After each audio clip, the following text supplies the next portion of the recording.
Could paying for your own private police force be the answer to solving rising crime rates? Well, one town in Cambridgeshire have clubbed together to hire their own security guards. Each household pays £35 per month for former police and military staff with state-of-the-art drones, thermal cameras, marked cars and dogs to try and deter crime and reassure the residents.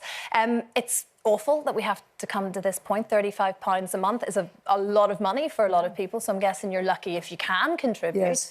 Where do you stand with it, Janet? Does it work? Well, according to the article I read in the paper, it has reduced break-ins and burglaries in that area. But as you've just said, it's shocking that people have had to pay for something that, you think the police would be providing anyway. But when you look into what this security force can actually do, all they can do is perform a citizen's arrest. They can't actually arrest anyone and handcuff them. They can touch them you can detain them by touching them, but you can't go any further than that. Otherwise, the security guard could be sued for assault. And then they can phone the police, but of course the police have got to come. And the big question is, how long will that take in the current circumstances? And also the security force can't search anyone's house without their consent. So they've got to liaise with the police anyway. It's a bit of a sticking plaster, but I can see why it makes people feel more secure and it might act as a deterrent. The bottom line comes down to we need more police officers, and we need more police officers being visible. I mean, in my area where I live in London, you never see them out of the car, ever. You never see them walking on the street. They're sitting in their cars or they're whizzing past with the blue lights on. And when I first moved there, 6 or 7 years ago, I'd see police regularly patrolling the streets. Which I think is a deterrent. Yeah.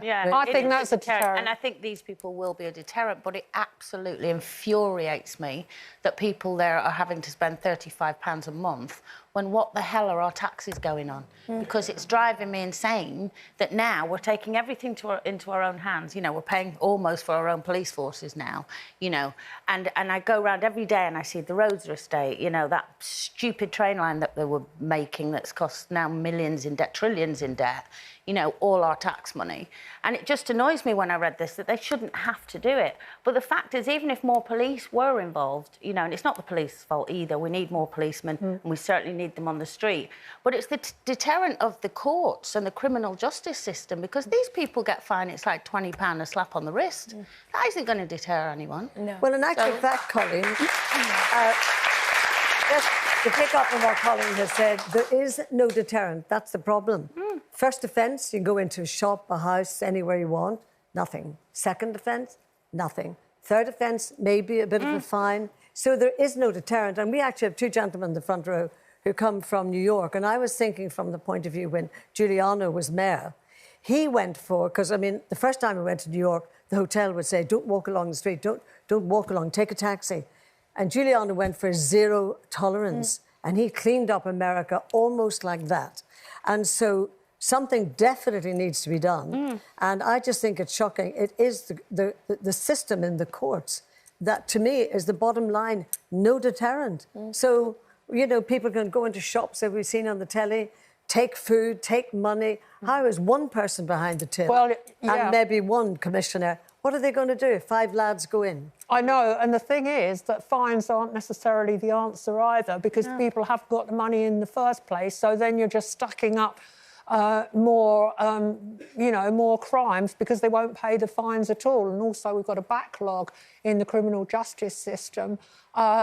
We've got a shortage of police, a backlog in the courts, and so it's a perfect storm. We basically need to recruit more policemen, pay them properly, and they need to win our trust back.